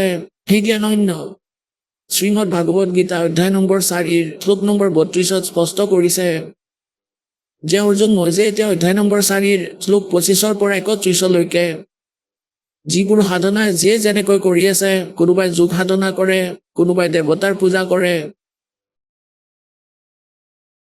কোনোবাই অধ্যায় কৰে, যেনেধৰণৰ গীতা পঢ়িছে, বেদৰ কিবা মন্ত্ৰ জপ কৰিছে, এওঁলোকে নিজৰ নিজৰ সাধনাক পাক নাহক বুলি ভাবে। কিন্তু 4ৰ্থ অধ্যায়ৰ 32 নম্বৰ শ্লোকত কৈছে যে এই যজ্ঞবোৰৰ তথ্য, যজ্ঞ মানে ধাৰ্মিক অনুষ্ঠানৰ, সঁচা ভক্তিৰ তথ্য সচিদানন্দ ঘনব্ৰহ্মই নিজৰ মুখ কমলেৰে কৈছে, সেই বাণী তাত বিস্তাৰিতভাৱে কৈছে সেই তত্ত্বদৰ্শী সন্তই, সেয়া তত্ত্ব জ্ঞান। ইয়াত এই অনুবাদকৰ্তাসকলে, গীতাৰ অনুবাদকসকলে এটা ডাঙৰ ভুল কৰি থৈছে। গীতাৰ অধ্যায় নম্বৰ 4 শ্লোক নম্বৰ 32ত এটা ব্ৰহ্মণে মুখে শব্দ আছে। এওঁলোকে ইয়াত ব্ৰহ্মণেৰ অৰ্থ কৰি দিলে বেদৰ বাণী, ব্ৰহ্মণে মুখে। বেদৰ বাণীটো গীতাৰ জ্ঞানদাতাই বেদৰ সাৰাংশটো কৈয়ে আছে, বেদৰ বাণী ক'ত হ'ল? বেদে নিজে কৈ আছে যে সেই সময়ত কোনো আন সন্তই কিবা অন্য জ্ঞান ক'ব, সেয়া শুনা। গতিকে তাত কৈছে যে ব্ৰহ্মণে মুখেৰ অৰ্থ হ'ল, ব্ৰহ্মণে মানে সচিদানন্দ ঘন ব্ৰহ্ম, মানে পৰমক্ষৰ ব্ৰহ্ম, পূৰ্ণ পৰমাত্মা। তেওঁ এই পৃথিৱীলৈ আহে আৰু স্বয়ঙে নিজৰ মুখ কমলেৰে নিজৰ দ্বাৰা ৰচনা কৰা সৃষ্টিক তেওঁ সঠিককৈ কয়, আৰু যথাৰ্থ সাধনা আৰু ধাৰ্মিক অনুষ্ঠানৰ তথ্যও তেওঁ স্বয়ঙে কয়, নিজেই কৈ কৈ শুনায়। তাকে সচিদানন্দ ঘন ব্ৰহ্মৰ বাণী বুলি কয়। সেয়া তত্ত্ব জ্ঞান। আৰু গীতাৰ অধ্যায় নম্বৰ 17 শ্লোক নম্বৰ 23তো এই ব্ৰহ্মণে শব্দটো আছে। তাত এই অনুবাদকসকলৰ বুদ্ধি বিচলিত নহ'ল, তাতে অৰ্থ ঠিকেই লিখিলে। ओम तत्सत इति निर्देशे ब्रह्मणे त्रिविधे समर्थ ब्राह्मणा तेन वेदा च यगा विहिता पुरा। তাতে ব্ৰহ্মণে শব্দটো আছে, তাৰে অৰ্থ এওঁলোকে ঠিকেই লিখিলে। ব্ৰহ্মণে মানে সচিদানন্দ ঘন ব্ৰহ্ম, মানে পূৰ্ণ পৰমাত্মা, পৰমক্ষৰ ব্ৰহ্ম। সাধনাৰ তেওঁক প্ৰাপ্ত কৰাৰ বাবে 3টা মন্ত্ৰৰ জপৰ নিৰ্দেশ আছে। ওমটো এই ব্ৰহ্মৰ ক্ষৰ পুৰুষৰ, আৰু তৎ এয়া সাংকেতিক, আৰু শতো কোড ৱৰ্ড। তৎ যি হয় এয়া অক্ষৰ পুৰুষৰ, আৰু সৎ যি গুপ্ত, সেয়া পৰমক্ষৰ ব্ৰহ্ম, সচিদানন্দ ঘন ব্ৰহ্মৰ মন্ত্ৰ। এই তিনিওৰে মন্ত্ৰ জপেৰে সেই পৰমক্ষৰ ব্ৰহ্মৰ প্ৰাপ্তি হয়। গতিকে দাসে যি আপোনালোকক ক'ব বিচাৰিছিলে যে আপোনালোক কিমান পুণ্যকৰ্মী প্ৰাণী, আৰু পূৰ্বজন্মৰ কিমান শুভ সংস্কাৰেৰে যুক্ত হৈ আছে, সেইবাবে আপোনালোকে হতলোক আশ্ৰম, বৰবালাৰ জিলা হিচাৰ হাৰিয়ানালৈ আহিলে। সেইবাবে আপোনালোকক এই ভূমিকাবোৰৰ কথা কৈ আছো, ইমানখিনি প্ৰমাণ দি বুদ্ধি স্থিৰ কৰিব বিচাৰিছো যে সঁচাকৈয়ে আমাৰ কিবা সৌভাগ্যই উদয় হৈছে, শুভ কৰ্মই আমাৰ লগত আছে, যিয়ে এনেকুৱা পবিত্ৰ স্থানলৈ আনিলে। এতিয়া গীতাৰ অধ্যায় নম্বৰ 4 শ্লোক নম্বৰ 25ত স্পষ্ট কৰি দিলে যে সেই সচিদানন্দ ঘন ব্ৰহ্মই যি নিজৰ মুখ কমলেৰে জ্ঞান দিছে, সেয়া যথাৰ্থ জ্ঞান, তাক তত্ত্ব জ্ঞান বোলে। 4ৰ্থ অধ্যায়ৰ 34 নম্বৰ শ্লোকত কৈছে যে সেই তত্ত্ব জ্ঞান তুমি তত্ত্বদৰ্শী সন্তৰ ওচৰলৈ গৈ বুজা। যি জ্ঞান পৰমাত্মাই আহি দিয়ে, সেই জ্ঞান মোৰ নাই। কোনে কৈছে? গীতাৰ জ্ঞানদাতাই, শ্ৰী ব্ৰহ্মা বিষ্ণু শিৱদেৱৰ পূজনীয় পিতৃয়ে। আৰু সেই জ্ঞান তুমি কোনো তত্ত্বদৰ্শী সন্তক সোধা। গতিকে স্পষ্ট হ'ল যে এয়া বেদৰ জ্ঞানতকৈও বেলেগ, আৰু গীতাৰ জ্ঞানতকৈও বেলেগ। নহ'লে গীতাত আৰু এটা অধ্যায় লিখি দিলে হয় যে এয়া সেই তত্ত্ব জ্ঞান, 19 নম্বৰ অধ্যায় বনাই দিলে হয়। নকৰিলে, কাৰণ নাজানে। গতিকে সেয়া তত্ত্বদৰ্শী সন্তইহে ক'ব পাৰে। এতিয়া তত্ত্বদৰ্শী সন্তৰ পৰিচয়ৰ বিষয়ে কৈছে। 15 নম্বৰ অধ্যায়ৰ প্ৰথম মন্ত্ৰত শ্ৰীমদ ভাগৱত গীতা, যে যি সন্তই এই ওলোটাকৈ ওলমি থকা সংসাৰৰূপী বৃক্ষৰ পাতৰ পৰা শিপালৈকে বিস্তাৰিতভাৱে কয়, ভিন্ন ভিন্নকৈ কয়, বেদবিদ, তেওঁ তত্ত্বদৰ্শী সন্ত, তেওঁ বেদৰ তাৎপৰ্য জানোতা। গতিকে পৰমেশ্বৰ স্বয়ঙে আহে, যেনেকৈ আপোনালোকক কৈছিলো যে সচিদানন্দ ঘন ব্ৰহ্ম মানে পূৰ্ণ পৰমাত্মাই নিজৰ মুখ কমলেৰেহে যথাৰ্থ জ্ঞান কয়। তেওঁ 600 বছৰ আগতে জ্ঞান কৈছিলে যে অক্ষৰ পুৰুষ এডাল গছ, যেনেকৈ আপোনালোকক বহুবাৰ গছৰ চিত্ৰ দেখুৱাইছিলোঁ, সংসাৰৰূপী বৃক্ষৰ, যি মাটিৰ পৰা বাহিৰত দেখা পোৱা যায় তাক গা গছ বুলি কয়। গতিকে পৰমাত্মাই স্বয়ঙে আহি এই সংসাৰৰূপী বৃক্ষৰ বিষয়ে তথ্য দিছিলে, কিয়নো তেওঁ সৃষ্টিৰ ৰচয়িতা। 600 বছৰ আগতে যাক অজ্ঞানী আৰু অশিক্ষিত বোলা হৈছিলে, যি শিপিনী তাঁতী এক ক্ষুদ্ৰ নাম দি মতা হৈছিলে, তেওঁ পৰম পিতা আছিল, পৰমক্ষৰ ব্ৰহ্ম আছিল, আমাৰ বুদ্ধি বালকৰ দৰে আছিল। আমি ভগৱানক চিনি নাপালোঁ। ইয়াৰ বিশেষ ৰোল আছিল ধৰ্মগুৰুসকলৰ, যিসকলে আমাৰ চকুত অজ্ঞানতাৰ পৰ্দা আঁৰি দিছিলে। সেই সময়ত 600 বছৰ আগতে পৰমাত্মা কবীৰদেৱে কৈছিলে যে অক্ষৰ পুৰুষ এডাল গা গছ, ক্ষৰ পুৰুষ বাকী ডাল। ক্ষৰ পুৰুষ বুলি কোৱা বা জ্যোতি নিৰঞ্জন। और तीनों देवा शाखा हैं, ये पात रूप संसार है। আৰু মূল তেওঁ স্বয়ং। সেই মূলৰ কথা ক'বলৈ এই দাসক আদেশ দিছে যে সেই মূল কোন। গীতাৰ অধ্যায় নম্বৰ 15 শ্লোক নম্বৰ 16 আৰু 17 তিনিজন পুৰুষ আছে, ক্ষৰ পুৰুষ, অক্ষৰ পুৰুষ। আৰু 17 নম্বৰ শ্লোকত কৈছে যে उत्तम पुरुषत्व अन्य परमात्मा इति उदाहरते, ये लोकत्रयम अविश्य विवर्ती अवेश्वर है। তেওঁ পৰম অক্ষৰ ব্ৰহ্ম আৰু তেওঁ এই তিনি লোকত প্ৰৱেশ কৰি সকলোৰে ধাৰণ পোষণ কৰে। তেওঁ বাস্তৱত অবিনাশী ভগৱান। কোৱাৰ তাৎপৰ্য এইটো যে সেই তত্ত্বদৰ্শী সন্তৰ পৰিচয় কি? প্ৰথম পৰিচয়টো এইটো যে सतगुरु के लक्षण कहूँ मधुरे बैन विनोद, 4 वेद 6 शास्त्र वो कहे 18 बोध। মানে সেই পৰমাত্মাৰ যি কৃপা পাত্ৰ হয়, তেওঁৱেই সৎগুৰু হয় আৰু তেওঁৱেই তত্ত্বদৰ্শী সন্ত আৰু তেওঁৱেই সকলো সৎগ্ৰন্থৰ যথাৰ্থ জ্ঞানেৰে যুক্ত হয়। গতিকে পৰমাত্মাইতো সকলোবোৰ জানেই, সৰ্বজ্ঞ হয়। তাৰ পিছত এই দাসক সেই জ্ঞানযুক্ত বনাই আপোনালোক পুণ্যাত্মাৰ ওপৰত দয়া কৰিলে সেই পৰমেশ্বৰে। কেতিয়া যি প্ৰসংগ চলি আছে,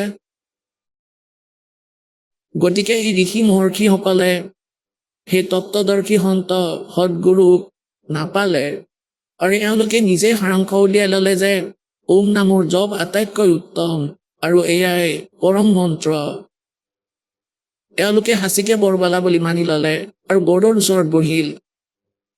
আগলৈ নপৰিলে যে 30 কিলোমিটাৰ আৰু আছে আগলৈ, সেয়াহে লক্ষ্য, য'ত সৎসংগ হয়। এতিয়া দয়া কৰিছে দাতাই এই দাসৰ ওপৰত যে 30 কিলোমিটাৰ আগলৈ এইটো ৰাস্তা আছে আৰু তাত এনেকুৱা সুবিধা প্ৰাপ্ত হয়, এনেকুৱা জ্ঞান প্ৰাপ্ত হয়। গতিকে কি হয়, সেয়া এই ঋষিসকলে জ্ঞান নাপালে। চুনকৰ দৰে ঋষি সেই মহাপুৰুষ পৰমাত্মাক পোৱাৰ বাবে ব্যাকুল হ'ল। তেওঁলোকৰ এইটো জ্ঞান হ'ল যে এই দেৱী দেৱতাসকলক পূজা কৰি কোনো লাভ নহয়। আৰু তেওঁলোকৰ এইটো জ্ঞান হ'ল যে পূৰ্ণ পৰমাত্মাৰ পৰাই পূৰ্ণ মুক্তি হ'ব। দুৰ্ভাগ্য, তেওঁলোকে তত্ত্বদৰ্শী সন্ত নোপোৱাৰ বাবে তেওঁ ব্ৰহ্মকে আৰু তেওঁৰ ওম নামকে সুপ্ৰিম গড বুলি মানিলে আৰু শ্ৰেষ্ঠ পৰম মন্ত্ৰ বুলি মানিলে।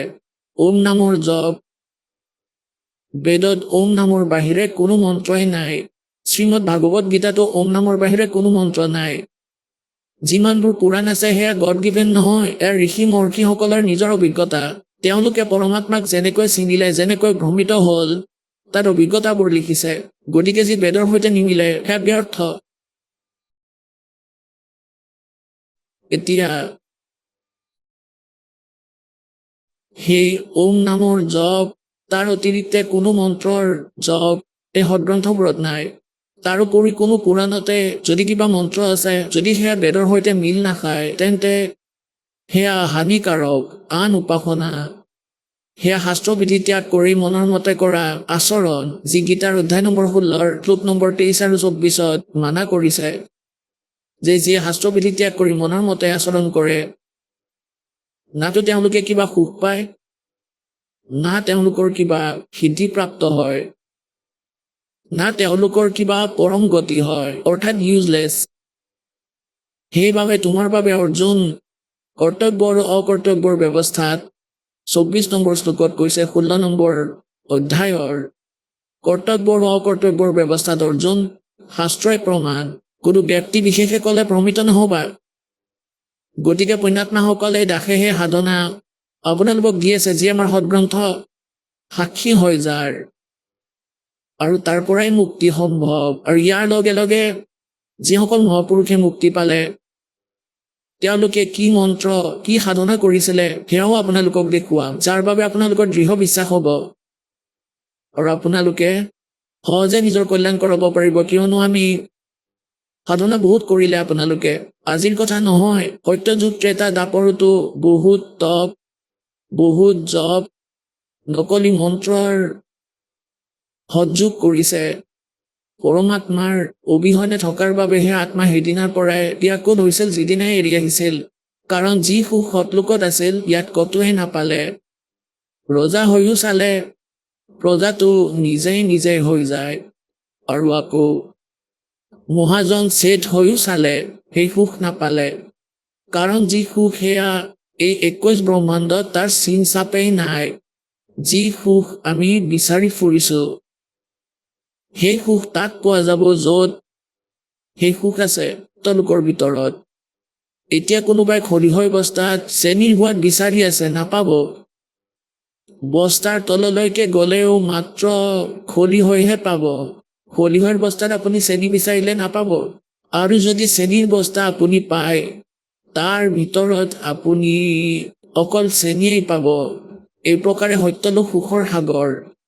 য'ত আপোনালোক আগতে আছিল তাত মৃত্যু নাই, তাত বৃদ্ধাৱস্থা নাই, তাত শৰীৰ নাৰীৰে বনোৱা নহয়, বহুত সুন্দৰ এটা তত্ত্বৰে বনোৱা সুস্থ শৰীৰ হ'ব আপোনাৰ। সদায় যুৱক হৈ থাকিব, মৃত্যু নহয়, পৰিয়ালো একেই থাকিব।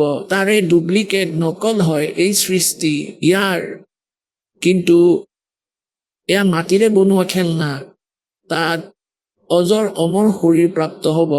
আগতে আপোনালোকৰ এইবোৰে আছিল, নিজৰ ভুলৰ বাবে ইয়ালৈ আহিলো। এতিয়া আপোনালোকে গম পাব যে কেনেকৈ বন্দী হ'ল ইয়াত। সৃষ্টি ৰচনাত আপোনালোকক কৈছে এই দাসে, যি পৰমেশ্বৰে স্বয়ং আহি ইয়াত আমাক শুনাইছে আৰু কৈছে। এতিয়া যি প্ৰসংগ চলি আছে যে এই ঋষিসকলে যে ভ্ৰমিত কৰিলে, এওঁলোকে সৎগুৰু নাপালে। এই ঋষিসকলে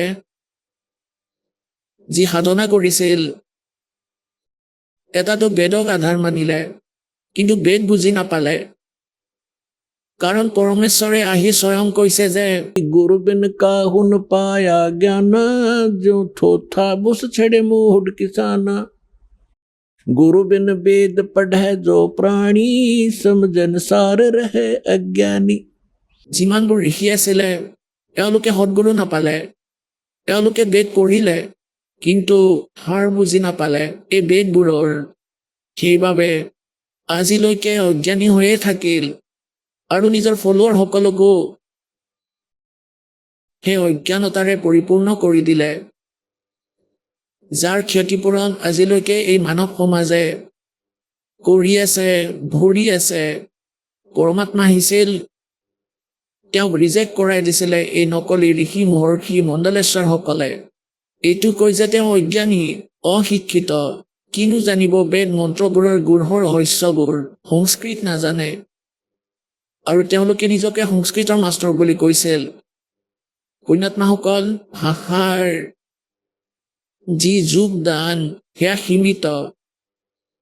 যদি কোনোবা সংস্কৃত ভাষা জানে কিন্তু ইংলিছ নাজানে, তেন্তে কি অবিদ্বান নেকি তেওঁ? আৰু পৰমাত্মা সকলো ভাষাৰে জ্ঞাতা, তেওঁ পঢ়ুৱা, আৰু যিমানবোৰ পশু পক্ষী আছে সকলোৰে ভাষা জানে। মানুহৰ কথাটো বাদেই দিয়ক। গতিকে তেওঁ যি জ্ঞান দিছিলে সেয়া আমাক স্বীকাৰ্য হ'বলৈ নিদিলে, আৰু সেই জ্ঞানে পৰমাত্মাই দয়া কৰি লিখাই থৈ গ'ল নিজৰ মৰমীয়াল আত্মা ধৰ্মদাসৰ জৰিয়তে। আৰু আজি আমাৰ লগত সেই প্ৰমাণ আছে, তেওঁৰ দ্বাৰা লিখা সেই জ্ঞান আজি আমাৰ সেই আদৰণীয় সদগ্ৰন্থবোৰত বিদ্যমান হৈ আছে, যাক আমি সঁচা বুলি মানিছিলো, শিৰোধাৰ্য বুলি মানিছিলো বেদ, গীতা, পুৰাণত। গতিকে তেওঁ ভগৱান আছিল। অশিক্ষিত হৈও এই সদগ্ৰন্থবোৰৰ ভিতৰত থকা জ্ঞান আমাক কৈ থৈ গ'ল চিম্পল লেংগুৱেজত। গতিকে সেয়াও ভাষা। সংস্কৃতো এটা ভাষা। ভাষাৰ কাম নিজৰ বিবেচনা আনলৈ পঠিওৱাটোহে হয়। এতিয়া যেনেকৈ সংস্কৃত ভাষাত সকলো যি আমাৰ পূৰ্বৰ ধৰ্মগুৰু আছিলে, হিন্দু ধৰ্মৰ ধৰ্মগুৰু, তেওঁলোকে কেৱল সংস্কৃত ভাষাই কৈছিলে। সদগ্ৰন্থবোৰ মুখস্থ কৰি থৈছিল, 4খন বেদে মুখস্থ কৰিছিল, চতুৰ্বেদী বোলা হৈছিল। 3খন গ্ৰন্থ মুখস্থ কৰি থলে ত্ৰিবেদী বুলি কোৱা হৈছিল, কিন্তু কখও নাজানিছিল, কেৱল গাধৰ দৰে ভাৰবোৰহে কঢ়িয়াইছিল।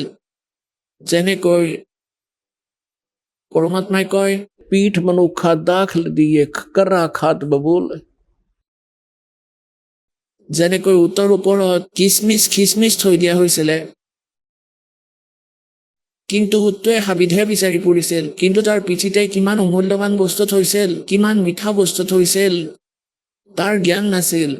এই প্ৰকাৰে আমাৰ যিমানবোৰ ধৰ্মগুৰু আছিল, এই সদগ্ৰন্থবোৰ মুখস্থ কৰি থৈছিল, কিন্তু অযথা কামবোৰহে কৰি ফুৰিছিলে, মানে আন উপাসনাহে কৰিছিলে। এতিয়া যেনেকৈ এই সৎযোগ যি তপ কৰিছিলে ঋষিসকলে, এই অযথা কামবোৰ ক'ৰ পৰা গম পালে? এই কাল ভগৱানৰ এটা চিন্তা হৈ থাকে, এই কাল ভগৱানৰ যাৰ 21 ব্ৰহ্মাণ্ডত ৰাজত্ব আছে, তাৰে এখন ব্ৰহ্মাণ্ডত আমি থাকো। কালৰ চিন্তা হৈ থাকে যে যদি এই প্ৰাণীয়ে এই প্ৰাণীসকলৰ যদি যথাৰ্থ জ্ঞান হয় সেই পৰম পিতাৰ, ইহঁত সকলোৱে পলাই যাব, লোক ধ্বংস হ'ব। সেইবাবে ই বহুত প্ৰযত্ন কৰে যে সিহঁতক মিছগাইড কৰি ৰাখো আৰু অযথা কাম কৰাই থাকো। যদি সাধনা কৰাৰ ইচ্ছাও কৰে তেন্তে ভুলকৈ কৰাওক, শাস্ত্ৰৰ বিৰুদ্ধে কৰাওক।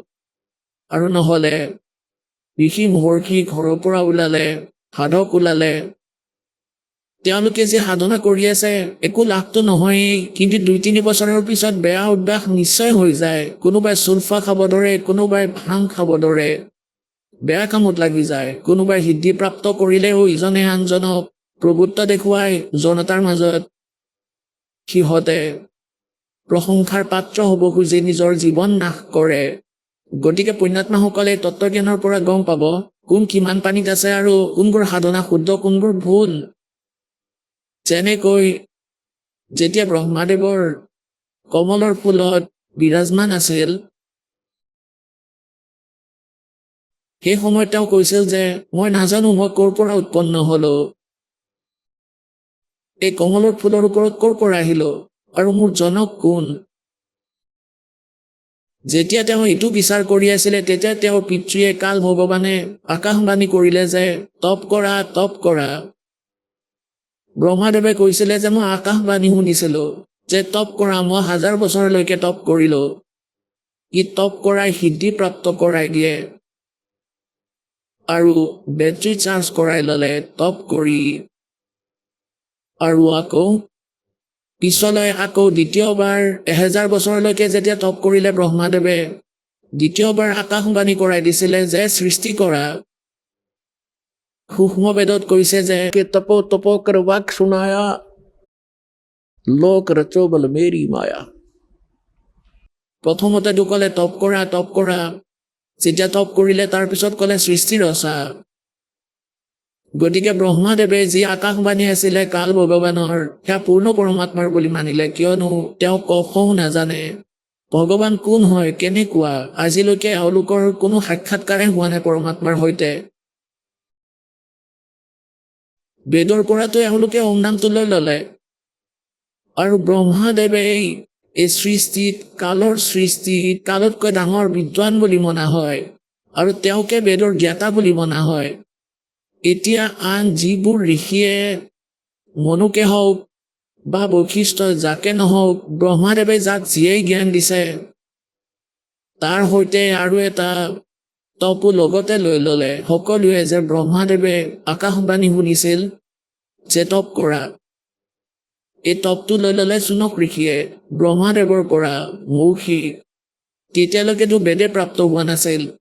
তাৰ পিছত সাগৰ মন্থন হৈছিল, যেতিয়া 4খন বেদ প্ৰাপ্ত হৈছিল। এনেতো যি কমপ্লিট বেদ হয় সেয়া 5খন। সেই 5খনে পৰমাত্মাই তাৰ পৰা ফেক্স কৰি দিছিলে এই কালৰ অন্তঃকৰণলৈ। তাৰ পিছত ই চখৰ দ্বাৰাই বাহিৰলৈ আহিছিল সাগৰৰ ওপৰলৈ, আৰু সুসজ্জিত সুন্দৰ থালিৰ ওপৰত আহিছিলে। তেতিয়া এই জ্যোতি নিৰঞ্জনে চাৰিওখন পঢ়িলে, পাঁচোখন পঢ়িলে ই। গতিকে যি পঞ্চমখন বেদ আছিল তাৰ ভিতৰত সেই পৰমাত্মাৰ বিশেষ জ্ঞান আছিল। তেতিয়া তাৰ চিন্তা হ'ল যে প্ৰাণীবোৰে পৰমাত্মাৰ এনেকুৱা ধৰণৰ তথ্য পালে সকলোৱে পলাই যাব। সি পঞ্চম বেদখন লুকুৱাই থলে আৰু চাৰিওখন বেদ নিজৰ পুত্ৰ ব্ৰহ্মাদেৱক দি দিলে। সাগৰ মন্থনৰ সময়ত নিজৰ শ্বাসেৰে এৰিলে আৰু পঞ্চমখন লুকাই দিলে। তাৰ ক্ষতিপূৰণ কৰিবৰ বাবে স্বয়ং পৰমেশ্বৰে আহিবলগীয়া হয় সেই পঞ্চম বেদৰ তত্ত্বজ্ঞানৰ বিষয়ে ক'বলৈ। গতিকে যি দাসে কনচেপ্ট ক্লিয়াৰ কৰিব গৈ আছে যে আপোনালোকে সেই স্থান পালে, আপোনালোকে তত্ত্বজ্ঞান পালে, গতিকে আপোনালোক কিমান শুভ সংস্কাৰী প্ৰাণী। ভাই ভগ্নী বয়সস্থ লোক আছে, মা ভনী সকলো, যিসকল ইয়ালৈ আহিছে, কোনোবাই দুখতে আহিছে, কোনোবাই জ্ঞান বুজি আহিছে, নাইবা কোনোবা ভাই ভনীয়ে কোৱাৰ বাবে এই পবিত্ৰ স্থান আহি পাইছে। গতিকে ইয়ালৈ অহাৰ পিছত সেই ৰঙত ৰঙীন হৈয়ে পৰে এবাৰ দুবাৰ সৎসংগ শুনাৰ পিছত। আজিৰ সমাজ বুদ্ধিমান, গতিকে আমাৰ যি প্ৰসংগ চলি আছে তালৈ আহোঁ। গতিকে এওঁ ব্ৰহ্মাদেৱৰ পৰা প্ৰাপ্ত সেই জ্ঞানৰ আধাৰত চনক ঋষিয়ে টপ চিলেক্ট কৰিলে আৰু বেদৰ পৰা ওম মন্ত্ৰ যি গীতাৰ অধ্যায় নম্বৰ 7 শ্লোক নম্বৰ 18 কৈছে যে এই জ্ঞান হয়তো উদাৰ মানে সমৰ্পিত পৰমাত্মাৰ বাবে হাজাৰ বছৰলৈকে তপ কৰিলে, সাধনা কৰিলে, শুকাই খিনাই জকা ওলাল, কিন্তু ভ্ৰক্ষেপ নকৰে, প্ৰাণ গলেও যাতে পৰমাত্মাক পাই মুক্তি লাভ কৰিব পাৰে। কিন্তু বগুল গছৰ বীজ ৰোপণ কৰি আমৰ আশা কৰাটো মহামূৰ্খতা হয়। আহক আমি এতিয়া সেই শ্ৰদ্ধালুসকলৰ অনুভৱবোৰ জানো, যিসকলে জগতগুৰু তত্ত্বদৰ্শী সন্ত ৰামপাল গুৰু মহাৰাজৰ পৰা দীক্ষাপ্ৰাপ্ত কৰিছে তথা তেওঁ কোৱা ভক্তিমাৰ্গ এওঁলোকে অৱলম্বন কৰি আছে। নমস্কাৰ দৰ্শকসকল, ভক্তি আৰু বিশ্বাসৰ মাজতো যেতিয়া জীৱনলৈ দুৰাৰোগ্য বেমাৰ আৰু অশান্তি নামি আহে তেতিয়া মানুহ অসহায় হৈ পৰে। তেনে কঠিন সময়তে অসমৰ ধুবুৰী জিলাৰ নিবাসী জিয়া ৰায়ে দীৰ্ঘদিন ধৰি পৰম্পৰাগত দেৱ দেৱীৰ পূজা অৰ্চনা আৰু ব্ৰত উপবাসৰ সৈতে জড়িত আছিল। কিন্তু ইয়াৰ পাছতো তেওঁৰ জীৱনলৈ শান্তি অহাৰ পৰিৱৰ্তে তেওঁ হাড়ৰ যক্ষ্মা ৰোগ আৰু পেৰালাইচিছৰ দৰে ভয়াৱহ ৰোগত আক্ৰান্ত হয়। জীৱনৰ এই কঠিন সময়ত তেওঁ ইউটিউবৰ জৰিয়তে সন্ত ৰামপাল গুৰু মহাৰাজৰ এজন অনুগামীৰ আৰোগ্য হোৱাৰ কাহিনী শুনিবলৈ পায়। ইয়াৰ দ্বাৰা অনুপ্ৰাণিত হৈ তেওঁ সন্ত ৰামপাল গুৰু মহাৰাজৰ শৰণ লয়। তাৰ পাছতে তেওঁৰ জীৱনলৈ এক অভূতপূৰ্ব পৰিৱৰ্তন আহে। তেওঁ কেৱল শাৰীৰিকভাৱে সুস্থ হোৱাই নহয়, বৰঞ্চ মানসিক আৰু আধ্যাত্মিক শান্তিও লাভ কৰে। আহক তেন্তে জিয়া ৰায়ৰ মুখৰেই শুনো তেওঁৰ এই জীৱন পৰিৱৰ্তনৰ কাহিনী। নমস্কাৰ, সত সাহেব। কি নাম তোমাৰ? জিয়া ৰয়, তুমি কোন ঠাইৰ পৰা আহিছা? হালাগুৰা ধুবুৰী ডিষ্ট্ৰিক্ট, অসমৰ পৰা আহিছোঁ। সন্ত ৰামপাল গুৰু মহাৰাজৰ পৰা নাম দীক্ষা কেতিয়া লৈছিলা? 19 ফেব্ৰুৱাৰী 2021। তেখেতৰ পৰা নাম দীক্ষা লোৱাৰ আগতে কিবা ভক্তি সাধনা কৰিছিলানে? ব্ৰহ্মা বিষ্ণু মহেশ্বৰ ভক্তি কৰিছিলোঁ, ব্ৰত কৰিছিলোঁ, আৰু সেই সাধনাবিলাক গুৰু ধাৰণ কৰি কৰিছিলা নে এনে কৰি আছিলা? এনেই কৰি আছিলোঁ। তুমি যিহেতু জনালা যে পৰম্পৰাগত যিবিলাক ভক্তি সাধনা পৰিয়ালৰ লোকে কৰি আছিলে সেই সাধনাবিলাক তুমিও কৰি আছিলা, তেনে ক্ষেত্ৰত সন্ত ৰামপাল গুৰু মহাৰাজৰ শৰণলৈ কেনেকৈ আহিব লগা হ'ল? মোৰ বৰ্ণ টিবি ৰোগ আছিলে, সেই ৰোগৰ পৰা ৰক্ষা পাবলৈ মই সন্ত ৰামপাল মহাৰাজৰ পৰা নাম দীক্ষা লৈছিলোঁ। তোমাৰ বন টিবি যিটো ৰোগ আছিলে তাৰ বাবে ডক্টৰৰ কাষলৈ গৈছিলানে? গৈছিলোঁ, মই ধুবুৰীত গৈছিলোঁ, ধুবুৰীৰ পৰা গুৱাহাটীত গৈছিলোঁ, জি এন আৰ চিৰ পৰা GMCত গৈছিলোঁ। তাৰ পৰা মই একো লাভ পোৱা নাই। তাৰপিছত সন্ত ৰামপাল মহাৰাজৰ পৰা নাম দীক্ষা লৈ মোৰ সেই বেমাৰটো ঠিক হৈছিলে। সঁচাকৈ এইটো আচৰিত কথা, যি তোমাৰ মাৰাত্মক ৰোগ হৈছিলে, বন টিবি ৰোগ হৈছিল, ডক্টৰে সেইটো ঠিক কৰিব পৰা নাছিলে, এজন সাধাৰণ সন্তৰ পৰা নাম দীক্ষা লোৱাৰ পিছতে যে ভাল হোৱা বুলি তুমি কৈছা, এইটো কেনেকৈ সম্ভৱ? এইটো সন্ত ৰামপাল মহাৰাজে শাস্ত্ৰ অনুকূল ভক্তি বিধান দিয়ে আমাক, আৰু সেইবোৰ মৰ্যাদা অনুসৰি কৰিলে আমাৰ এইবিলাক লাভ হয়। আৰু ইয়াৰ উপৰিও আৰু অন্য কিবা লাভ পাইছানে? পাইছোঁ মোৰ এটা হাত আৰু এটা ভৰি পেৰালাইজৰ নিচিনা হৈ গৈছিলে আৰু সন্ত ৰামপাল মহাৰাজৰ নাম দীক্ষা লৈ মই এইবিলাকো ঠিক হৈ গৈছে। আৰু তুমি যে এই অনুভৱবিলাক দাঙি ধৰিলা তোমাৰ সন্ত ৰামপাল গুৰু মহাৰাজৰ পৰা নাম দীক্ষা লোৱাৰ পিছতে এনেধৰণৰ লাভ পাইছা, আচলতে এই সন্ত ৰামপাল গুৰু মহাৰাজৰ এই জ্ঞানটো কেনেকৈ পালা, ক'ৰ পৰা পালা এই জ্ঞানটো? মোৰ দেউতাকে ইউটিউবত চাইছিলে কি এই বন টিবি ৰোগটো কি, বন টিবি ৰোগটোৰ জানিবলৈ ইউটিউবত চাৰ্চ কৰিছিলে। তাত এজন ভক্তই ইণ্টাৰভিউ দি আছিলে, তাৰো এনেকুৱাই বেমাৰ হৈছিলে আৰু হিৰো বন টিবি হৈছিলে। দেউতাকে দেখি আমাক সন্ত ৰামপাল মহাৰাজৰ পৰা নাম দীক্ষা লৈ দিলে। আৰু নাম দীক্ষা ক'ত লৈছিলা? গুৱাহাটী আশ্ৰমত লৈছোঁ। সঁচাকৈ এটা আচৰিত কথা, বৰ্তমান এই আধুনিকতাৰ যুগত এজন সন্তৰ পৰা নাম দীক্ষা লৈ তুমি এনেধৰণে বিভিন্ন প্ৰকাৰে লাভ পাইছা, বন টিবিৰ দৰে যিটো মাৰাত্মক ৰোগ তাৰ পৰা পৰিত্ৰাণ পালা। আচলতে আৰু এটা কথা জানিব বিচাৰিছোঁ, যিহেতু আধুনিকতাৰ এই যুগত আমি বিজ্ঞানকে সৰ্বেসৰ্বা বুলি মানো, তেনে ক্ষেত্ৰত আমি বিজ্ঞানৰ এই যুগত ভক্তি কৰাৰ আচলতে কিয় প্ৰয়োজন? ভক্তি কৰাৰ প্ৰয়োজন হয় কাৰণ আমাৰ মানৱ জীৱনৰ মুখ্য উদ্দেশ্য মোক্ষ প্ৰাপ্তি, আৰু মোক্ষ প্ৰাপ্তি ভক্তি কৰিলেহে আমাৰ মোক্ষ প্ৰাপ্তি হ'ব। আৰু যেতিয়া বিজ্ঞানে হাৰ মানি দিয়ে তেতিয়া পৰমেশ্বৰৰ কাম আহে, পৰমেশ্বৰে ঠিক কৰি দিয়ে সকলোকে, সেইকাৰণে আমি ভক্তি কৰিব লাগে। তুমি যিহেতু তোমাৰ মাৰাত্মক ৰোগ বন টিবিৰ পৰা পৰিত্ৰাণ পোৱাৰ উদ্দেশ্যে সন্ত ৰামপাল গুৰু মহাৰাজৰ শৰণলৈ আহিলা, কিন্তু বহুতে কয় হেনো ভক্তি হেনো বৃদ্ধ বয়সতে কৰিব লাগে। আচলতে ভক্তি সৰুৰ পৰাই কৰিব লাগে। নানকজীৰ এটা বাণী আছে, নাজানে কাল কি কাৰ ডাৰে কিচিবিত ঢল যা ভাচাবে, নাদে চিৰদি মত খৰক দি উনানো কেৰা হাচাবে। আমি ভক্তি সৰুৰ পৰাই কৰিব লাগে আৰু কালে কেতিয়া কি কৰি দিয়ে এইটো একো ক'ব নোৱাৰি, সেইকাৰণে আমি ভক্তি সৰুৰ পৰাই কৰিব লাগে। জিয়া, তোমাৰ পৰা আৰু এটা কথা জানিব বিচাৰিছোঁ, তোমালোকৰ গুৰু সন্ত ৰামপাল গুৰু মহাৰাজৰ মুখ্য উদ্দেশ্য কি?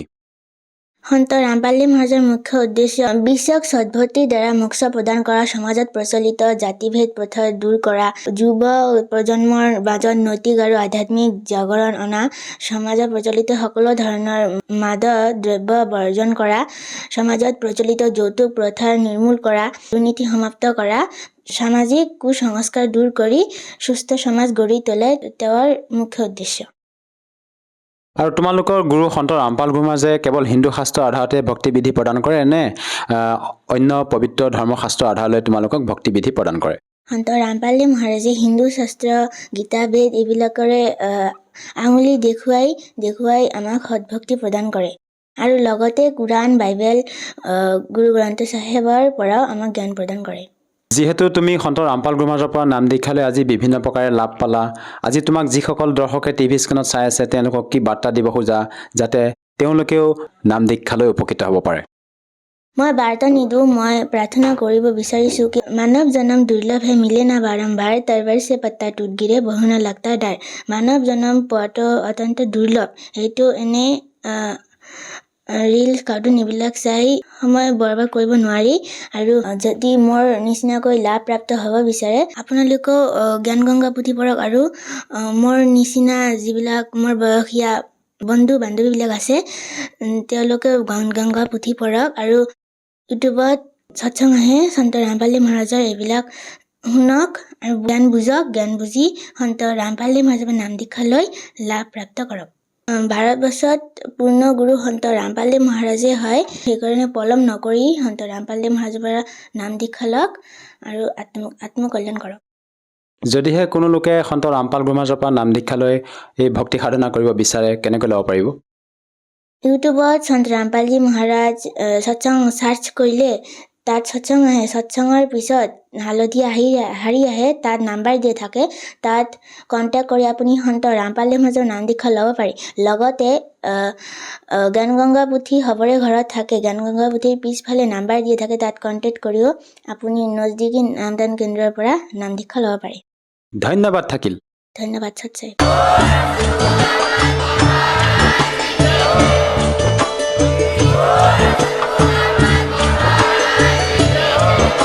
আপুনি শুনি আছিলে জগতগুৰু তত্ত্বদৰ্শী সন্ত ৰামপাল গুৰু মহাৰাজৰ মংগল প্ৰবচন। অধিক জানিবৰ বাবে ভিজিট কৰক www.jagatgururampalji.org। সন্ত ৰামপাল গুৰু মহাৰাজৰ শুভ আশীৰ্বাদত সমগ্ৰ বিশ্বতে 500তকৈও অধিক নাম দীক্ষা কেন্দ্ৰ আছে। য'ত সন্ত ৰামপাল গুৰু মহাৰাজৰ দ্বাৰা বিনামূলীয়াকৈ নাম দীক্ষা দি থকা হৈছে। আপোনাৰ ওচৰৰ নাম দীক্ষা কেন্দ্ৰৰ ঠিকনা জানিবলৈ সম্পৰ্ক কৰক 7082208528।